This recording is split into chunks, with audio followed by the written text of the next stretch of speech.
जय छत्रपती शिवराय। तर मंडळी, आपलं पहिलं चॅनल जे आहे त्यावरती आपण lifestyle, food vlog, shopping vlog, travel vlog आणि टेम्पल व्लॉग अपलोड करत असतो। तर त्यामध्ये ना मी हा जो आजचा व्हिडिओ आहे, म्हणजे तुम्हाला समजलंच असेल की हा व्हिडिओ आहे औंध, सातारा येथील। तर हा मी तिथेही अपलोड केलेला आहे, पण मी या चॅनलवरती फक्त टेम्पल व्लॉग आणि ट्रॅव्हल व्लॉग आणि फॅमिली व्लॉग असंच फक्त मी अपलोड करणार आहे। तर शॉपिंग व्लॉग या चॅनलवरती नसणार आहेत। तर तुम्हाला पाहून कळालंच असेल, बऱ्याच लोकांना माहिती आहे हे ऐतिहासिक संस्थान आहे, ऐतिहासिक मंदिर आहे आणि ऐतिहासिक वारसा लाभलेले हे औंध सातारा, म्हणजे औंध पुण्यात पण आहे, पण हे औंध जे आहे हे साताऱ्यामधील आहे। तर मी आणि म्हणजेच आपले दिनेशराव, आम्ही दोघं देवीच्या दर्शनाला आज आलो होतो। म्हणजे आम्ही इथे ना नेहमी देवीच्या दर्शनाला येतोच। तसंही आमचं कुलस्वामिनी जी आहे ती तुळजाभवानी आहे, पण माझी एक श्रद्धा आहे, मी देवीला जिथं जिथं देवीचे मंदिर आहे तिथं तिथं मी जात असते। शक्यतो मी माहूरगडला वर्षातून एकदा, काहीही झालं कितीही अडचणी असतील तरीही मी तिथे जात असते। तर तिथलाही मी व्लॉग अपलोड केलेला आहे, पण या चॅनलवरती मी केलेलं नाही, तर या चॅनलवरती मी करेन, आता जाणारच आहे। तर आजचा जो व्हिडिओ आहे तो आहे औंधमधील।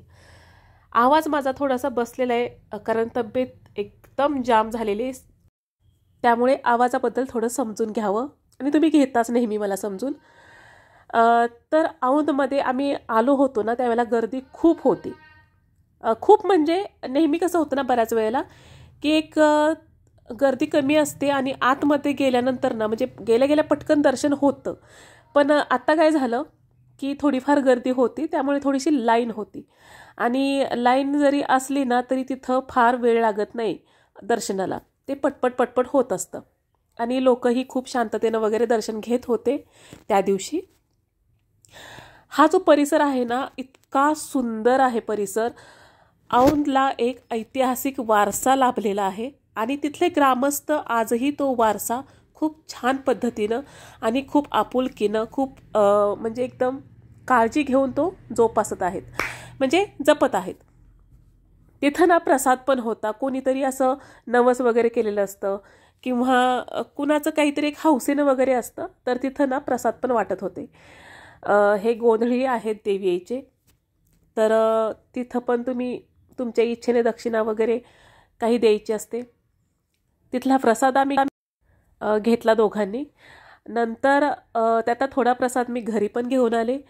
आणि हे जे पाहताय ना तुम्ही, असं असं इतकं सुंदर आहे ना वातावरण, फक्त काय होतं की इथलं पावित्र्य खूप जपावं लागतं, कारण आपण जसं काही गार्डनमध्ये वगैरे बरीच लोक जातात, तिथं कसेही फोटोज, कुठेही कसंही बसणं वगैरे, ते इथं नाही चालत। म्हणजे इथंच नाही, कुठल्याही मंदिराच्या परिसरात ते करूच नये। त्यामुळे ना इथं बऱ्याच गोष्टी, सिक्युरिटी गार्ड पण आहेत, आणि वरती म्हणजे इथं ना तटबंदी जी तुम्हाला दिसते तिथं वरती जाण्यासाठी एक अशा पायऱ्या आहेत, तिथं तुम्ही वरती जाऊ शकता, पण ते पण बंद केलं होतं। आणि आतमध्ये मंदिराच्या आतमध्ये व्हिडिओ करण्यासाठी सक्त मनाई आहे, म्हणजे जर परमिशन घ्यायची असेल तर तुम्हाला ती परमिशन मुंबईवरून वगैरे घ्यावी लागते असे ते म्हणत होते। तर ती परमिशन मी घेणार आहे, पण ती कशासाठी घेणार आहे ती मी पुढं केल्यानंतर तुम्हाला सांगते। व्हिडिओ आपला जसं पुढं जाईल ना तसं क्लिअर करेन की मी परमिशन घेणार आहे, पण अपकमिंग व्हिडिओ जो असणार आहे ना त्यासाठी, तर तो व्हिडिओ कशासाठी असणार आहे ते सांगेनच। हा जो तुम्हाला परिसर दिसतो ना, हा मंदिराच्या बाजूचा, म्हणजे ना जिथून आपण चालत येतो, आता आम्ही कार वरती घेऊन आलो तो रस्ता वेगळा, आणि हा चालत जे येतोय ना, ह्या पायऱ्या दिसतायत तुम्हाला, मी तुम्हाला पायऱ्या खालून दाखवते कशा आहेत, हे बघा। इथून तुम्ही चालत जर गेलात तर मंदिराच्या एका दरवाजाजवळ येता तुम्ही, आणि जर तुम्हाला गाडीने जायचं असेल तर तुम्ही दुसऱ्या दरवाजाने, म्हणजे पुढच्या दरवाजाने येता, हे पाठीमागचा दरवाजा आहे। तर इथून तुम्ही चालत जाऊ शकता, आणि समोर जर तुम्हाला नसेल चालायचं तर तुम्ही, गाडी तुमची वरती येते अगदी पायथ्याशी मंदिराच्या, तर तिथं येऊ शकता। हा सर्व परिसर ना पुढच्या दरवाजातून मी घेतलेला आहे, मंदिराच्या पुढच्या बाजूतून। इतका सुंदर परिसर आहे. त्यानंतर हे पहा, मंदिर पाहिलं की असं वाटतंय ना की आपण खूप पूर्वीच्या काळामध्ये गेलोय, इतिहासात गेलोय. तर हे बांधकाम हेमाडपंथी आहे आणि खूप जुनं आहे हे मंदिर. इथली यात्रा असते वार्षिक. आता त्याबद्दलही आपण अपकमिंग व्हिडिओ आणणार आहोत, पण आता जस्ट मी एक हायलाईट केलेला आहे व्हिडिओ. हे पार्किंग आहे वरचं. आता हे आपण कुठे आलो, तर इथं आहे भवानी संग्रहालय, म्युझियम आहे औंधचं. खूप प्रसिद्ध असं हे म्युझियम आहे. तर इथे ना पार्किंगसाठी, म्हणजे ज्यांना चालत जायचं आहे म्हटलं, मी पायऱ्या दाखवल्या, त्या लोकांनी इथे पार्किंग करायची असते गाडी आणि मग चालत जायचं असतं. तर हे जे काही म्युझियम आहे ना, आतमध्ये तुम्ही गेलात ना, अप्रतिम आहे. इतकं सुंदर आहे, इतकी छान माहिती दिलेली आहे. आपण आत गेलो की आपल्याला असं वाटतं की आपण इतिहासकालीन अशा काही गोष्टी आहेत की त्या अनुभवतोय. म्हणजे इतकं सुंदर आहे आतून. पण मी जसं तुम्हाला म्हटलं, आता पहिल्यांदा हे बघा, क्लिअर करते. इथे म्युझियमला सुट्टी कधी असते आणि किती वाजेपर्यंत सुरू असतं आणि सर्व माहिती त्यांनी जे गेट आहे ना त्याच्यावरतीच दिलेली आहे. आतमध्ये आलात तर इथं तुम्हाला थोडंसं अलाउड आहे फोटोशूटसाठी. इथे गार्डन आहे. काही लोक इथं जेवायलाही बसत होते. पाणी होतं. तर ठीक आहे, ते चालतं, कारण तिथं जर बसले होते तर त्यांना कोणी काही बोललं नाही, याचा अर्थ तिथं ते अलाउड आहे, तुम्ही जेवायला बसू शकता. त्याच्यानंतर आतमध्ये तुम्ही गेलात ना, खूप अशी हिरवळ वगैरे, खूप छान असं गार्डन वगैरे मस्त आहे. बसण्यासाठी त्यांनी खूप अशी छान सुविधा केलेली आहे. आतमध्ये कार्यालय आहे, म्हणजे जर तुम्हाला मंदिराविषयी काही बोलायचं असेल किंवा म्युझियमबद्दल काही माहिती हवी असेल तर तुम्हाला इथे कार्यालय आहे.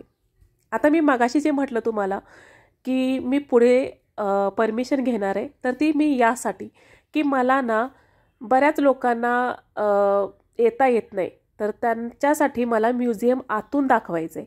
तर त्यासाठी मला परमिशन घ्यायची. मी तिथं विचारलं तर ते म्हणाले तुम्हाला मुंबईवरून परमिशन घ्यावी लागेल. तर येस, मी परमिशन घेणार आहे आणि इथला म्युझियमच्या आतील मी व्हिडिओ बनवणार आहे. तर आम्ही गेलो तिथे आणि तिथे ना पलीकडे बालोद्यान पण आहे, किड्स गार्डन आहे पलीकडे, खेळणी वगैरे आहेत लहान मुलांना म्युझियमच्या पलीकडे. तर मी ना याच्यापूर्वी जो व्हिडिओ बनवलेला आहे ना औंधचा, तोही तुम्ही बघू शकता, पण तो दुसऱ्या चॅनलवरती आहे. तर तुम्हाला हे बाहेरूनच बघताना खूप छान वाटतंय ना, तर विचार करा आतून किती सुंदर असेल. खूप छान आहे. बऱ्याच वेळेला आम्ही गेलेलो आहोत मुलांना घेऊन वगैरे, तर छान वाटतं. पण मला त्याचा व्हिडिओ करायचा आहे म्हणून मी ट्राय करणार आहे पूर्णपणे. तर हे जे बाहेर तुम्हाला दिसत आहेत ना, हे कोरीव काम केलेलं आहे पाषाणावरती, आणि ते असं ना बाहेर तुम्हाला हे जे दिसते ना, ह्याचा व्हिडिओ मी करू शकते, काही प्रॉब्लेम नाही. तर इतकं छान आहे. फोटोज वगैरे काढू शकता इथं, बाहेरच्या आवारात काढू शकता. बालोद्यान जे आहे, किड्स गार्डन जे आहे ना, तिथं जी खेळणी आहेत त्याच्यावरती मोठ्या लोकांना अलाउड नाही आहे, ते फक्त किड्ससाठी आहे. आणि हे बघा समोरून हे असं दिसतं म्युझियम. इतकं सुंदर आहे, भव्य आहे, खूप भव्य आहे. कारण आतमध्ये गेलात ना, मोठ्या मोठ्या मूर्ती पण आहेत, फोटोज आहेत, बरेच अशी शस्त्र आहेत इतिहासातील. खूप छान छान गोष्टी पाहायला मिळतील तुम्हाला. तर आजचा हा व्हिडिओ मी एक हायलाइटेड बनवला होता, गडबडीत केला होता, कारण आम्ही दर्शनासाठी गेलो होतो. तर व्हिडिओला खूप खूप खूप प्रेम द्या आणि आम्हालाही द्या, आणि असंच चॅनलला भरभरून प्रतिसाद द्या. जसं पहिल्या चॅनलला तुम्ही प्रतिसाद दिला आहे तसा याही चॅनलला द्या. आणि तुमची जी काही डिमांड असेल की तुम्हाला कोणते व्हिडिओ पाहायचे असतील ते तुम्ही मला नक्की मेल करू शकता. धन्यवाद.